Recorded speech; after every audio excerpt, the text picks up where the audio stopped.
কি বর্তমানে যে সরকার রয়েছেন অর্থাৎ ডক্টর মোহাম্মদ ইউনূসের নেতৃত্বে যে অন্তর্বর্তী সরকার তাকে কি আপনি অবৈধ মনে করেন? না, সেটা অবশ্যই অবৈধ মনে করি। আপনি যদি মনে করেন যে প্রেজেন্ট কনস্টিটিউশনের অধীনে তিনি শপথ যদি না দিতেন তাহলে এটা বৈধ সরকার হতো। কারণ আপনার পলিটিক্যালি এবং লিগালি দুটোই যে গণ অভ্যুত্থানই বৈধতার ভিত্তি, রাজনৈতিক এবং আইনি দুটোই। এবং আপনি যখন গণ অভ্যুত্থান করার পরে আপনি নিজে ক্ষমতা দখল করলেন না, আপনি এই শেখ হাসিনার ফ্যাসিস্ট সংবিধানের অধীনে শপথ গ্রহণ করলেন সে সংবিধান রক্ষা করবার জন্য, আপনি অবশ্যই অবৈধ। লিগালি তো ডেফিনেটলি কোনো প্রশ্ন আসে না।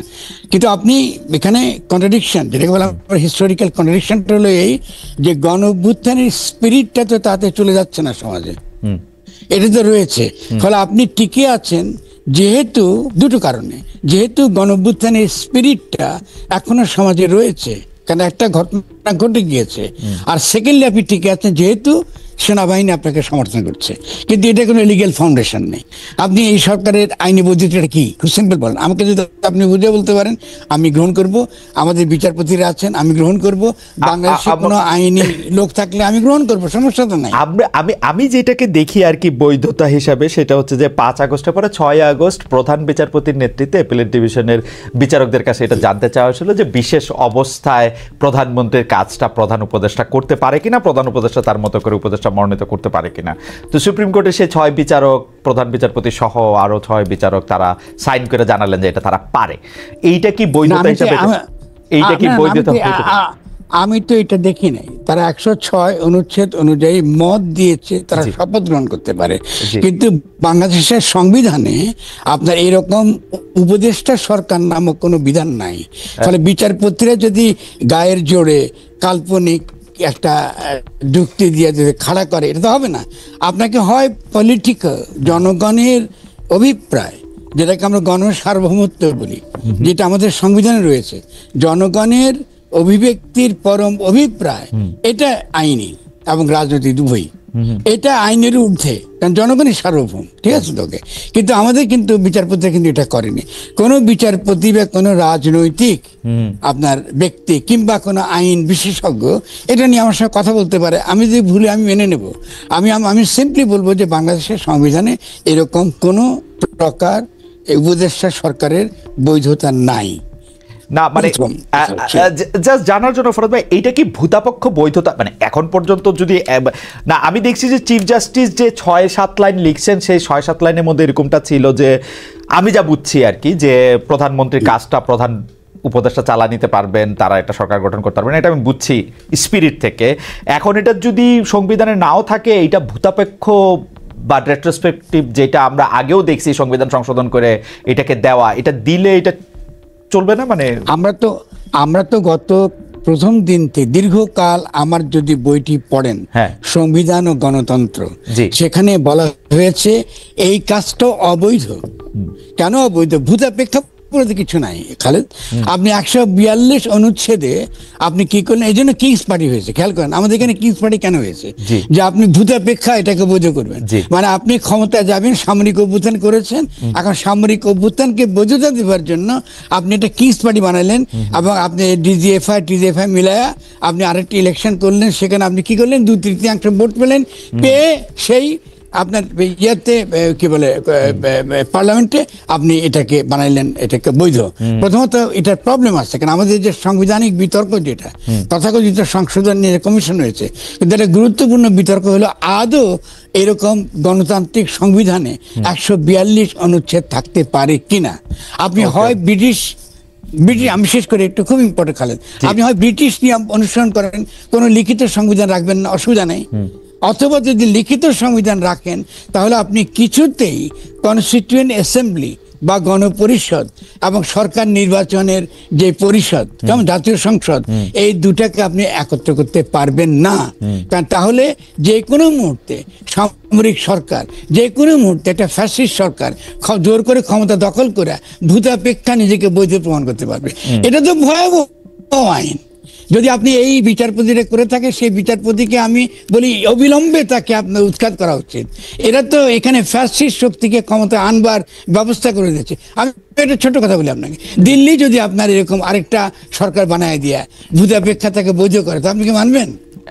এটা তো ননসেন্স। এইসব ননসেন্স গুলা এইসব উকিলরা এগুলো বলে, কারণ আপনার এই সরকারের মধ্যে কিছু কিছু উকিল ঢুকেছে, যে উকিলগুলো তারা উকিলি বুদ্ধি দ্বারা বাংলাদেশকে ধ্বংসের দিকে তারা নিয়ে চলে যাচ্ছে। এবং তারা কেন করেছে এটা তো আমি জানি, আমরা তো বাংলাদেশ থেকে এটা দেখতে পাচ্ছি ওদের ভূমিকাগুলো। কারণ আমরা যদি বাংলাদেশকে আজকে একটা দিল্লি লীলাক্ষেত্র আর মার্কিন যুক্তরাষ্ট্রের লীলাক্ষেত্র বানাতে চাই, তাহলে এদেরকে তো বিচার করতে হবে আগামী দিনে, কদিনের মধ্যে। একটা গণ অভ্যুত্থান ঘটেছে, আমরা সকলে মিলে আলোচনা করতে পারি এই গণ অভ্যুত্থানের পরে জনগণের জন্য সবচেয়ে ইতিবাচক দিকটা কি হতে পারে, আমরা সকলে আলোচনা করতে পারি।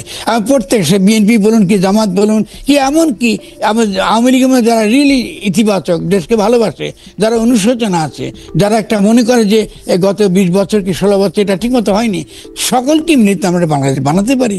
এই জন্য আমি শব্দটা ব্যবহার করছি গঠন। খেয়াল করেন, আমি তো আমার বইটা বেরিয়েছি 2023 সালে, গণ অভ্যুত্থান ও গঠন। তার আগে আমি ইনসাফ পার্টি, ইনসাফ কমিটি করেছি, করে বলেছি যে মানবাধিকারের দিক থেকে গণ অভ্যুত্থানটাই বাংলাদেশের জনগণ চায়। তো বিএনপি তো আমার কথা শুনে নাই। বিএনপি যখন শুনে নাই তখন ইয়াংরা এটা করেছে। তো বিএনপি, আমার তো কাজ লেখা।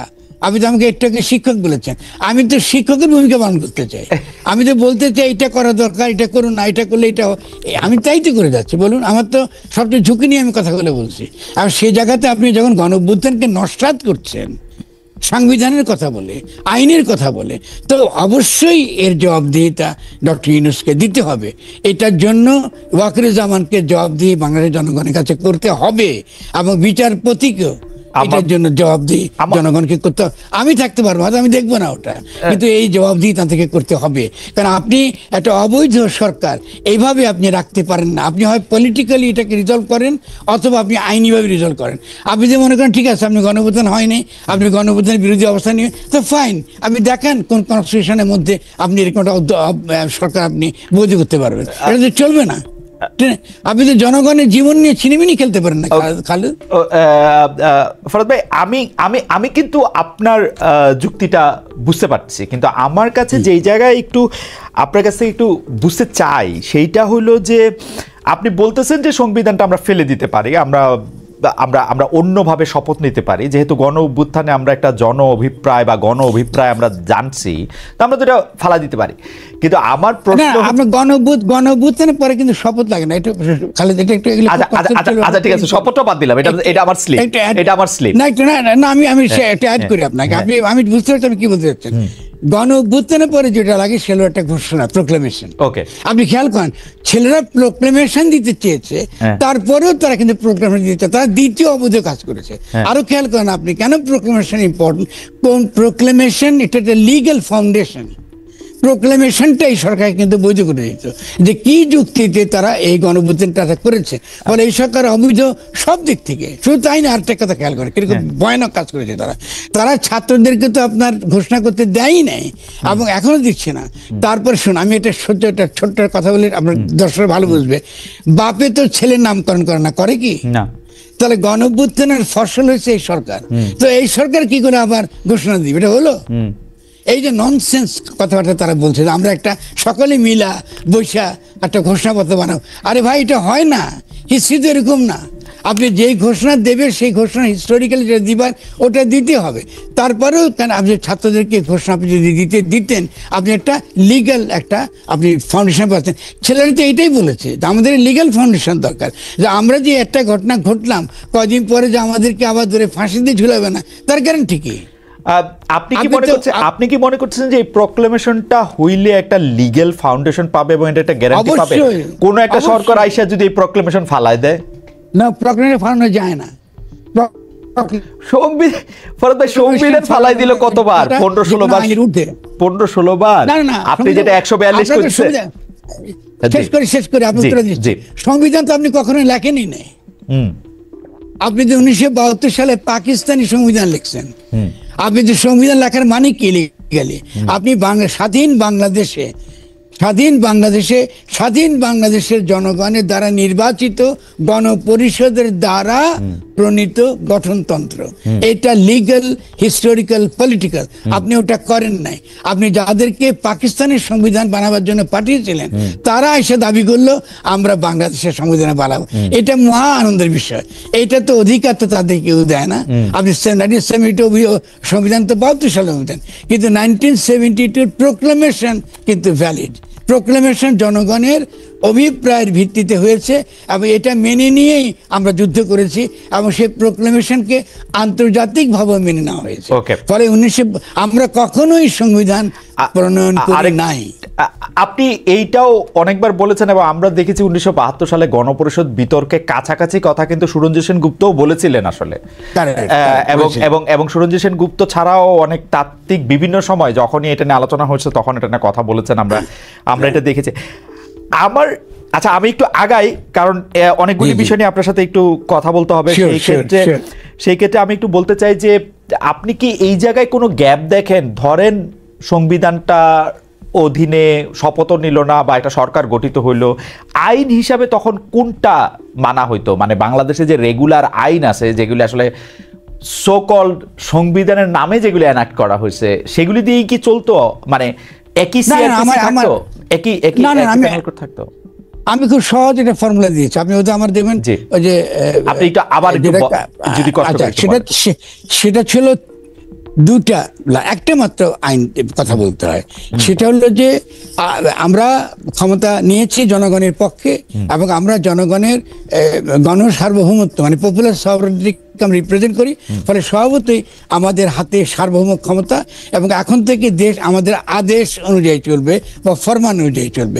কিন্তু যতক্ষণ পর্যন্ত, এটা হলো ইম্পর্টেন্ট প্রশ্ন, যতক্ষণ পর্যন্ত না আমরা নতুন গঠনতন্ত্র প্রণয়ন করতে না পারছি ততদিন পর্যন্ত বিদ্যমান আইনই চলবে। বর্তমান আইনে কার্যকরী থাকবে শুধুমাত্র যে সকল আইন আন্তর্জাতিক মানবাধিকারের সঙ্গে সংগতিপূর্ণ নয় সেসব আইনগুলো বাতিল হয়ে যাবে। খুব সিম্পল। আমি তো এই ফর্মুলা প্রথম দিন থেকে দিয়েছি। আপনি খুব সিম্পলি বলতে পারেন যে আমরা যে আইন আছে সেই আইন দ্বারাই চলবো যতদিন পর্যন্ত আমরা নতুন ঘটনা প্রণয়ন করতে না পারছি। কিন্তু আমরা শুধুমাত্র সেই আইনগুলো বাতিল হয়ে যাবে। যেমন ধরুন আপনি র্যাব বিলুপ্ত হয়ে যাবে, আপনাকে ডিজিটাল সিকিউরিটি অ্যাক্ট বিলুপ্ত হয়ে যাবে। যা কিছু আইন আন্তর্জাতিক মানবাধিকারের সঙ্গে এই সংগতিপূর্ণ নয় ওটা আমাদের প্রধান বিচারপতি ঠিক করবেন যে কোনটা সংগতিপূর্ণ কোনটা অসংগতিপূর্ণ। একটা লাইনের ঘোষণার দ্বারা আপনি অতি সহজে একটা বৈধ সরকার গঠন করতে পারতেন। কিন্তু ডক্টর ইউনূস বারবার বলা সত্ত্বেও আমাদের কথা তিনি শুনেন না এবং দেশকে এখন 6 মাসের মুখে তিনি একটা মহাবিপদের মধ্যে ঠেলে দিয়েছে। আচ্ছা, এটা খুব খারাপ কথা। আচ্ছা, এটা একটু জানার জন্য যে এই যে যারা এখন ক্ষমতায় আসেন অর্থাৎ ডক্টর মোহাম্মদ ইউনূস বা যে উপদেষ্টা পরিষদ, তাদেরকে কে নিয়োগ দিত তৈলে বা কে নিয়োগ দিয়েছে বা কার মাধ্যমে তারা নিয়োগপ্রাপ্ত হইলেন? তখন তারা নিয়োগ পেতেন শুধুমাত্র গণ অভ্যুত্থানের পক্ষে যিনি ফরমান দিচ্ছেন। আপনি সামরিক আইন কি করে হয় খেয়াল করেন, সামরিক আইনে কে নিয়োগ দেয় খেয়াল করেন। ডক্টর ইউনূসই সকল নিয়োগ দিতেন। এখন ডক্টর ইউনূস কিন্তু নিয়োগ দিচ্ছেন না, দিচ্ছে কিন্তু প্রেসিডেন্ট অথবা অন্য কেউ, কারণ তিনি তো প্রেসিডেন্টের উপদেষ্টা। তার তো আসলে কোনো লিগ্যাল ভিত্তি নেই। উনি যে কোনো নির্দেশ দিবেন তার তো কোনো কিছু, তার কোনো লিগ্যাল ভিত্তি নেই তার। আমি তিনি এতগুলো কমিশন করেছে, আমি খেয়াল করেন। আমি বলছি সংবিধান সংরক্ষণ করব, আবার আমি সংবিধান কমিশন বানিয়েছি। আরে তোমাকে সংবিধান কেমন তুমি সংশোধন করবা? তুমি তো শপথই নিয়েছো সংবিধান রক্ষা করার জন্য, ঠিক না? রাইট না।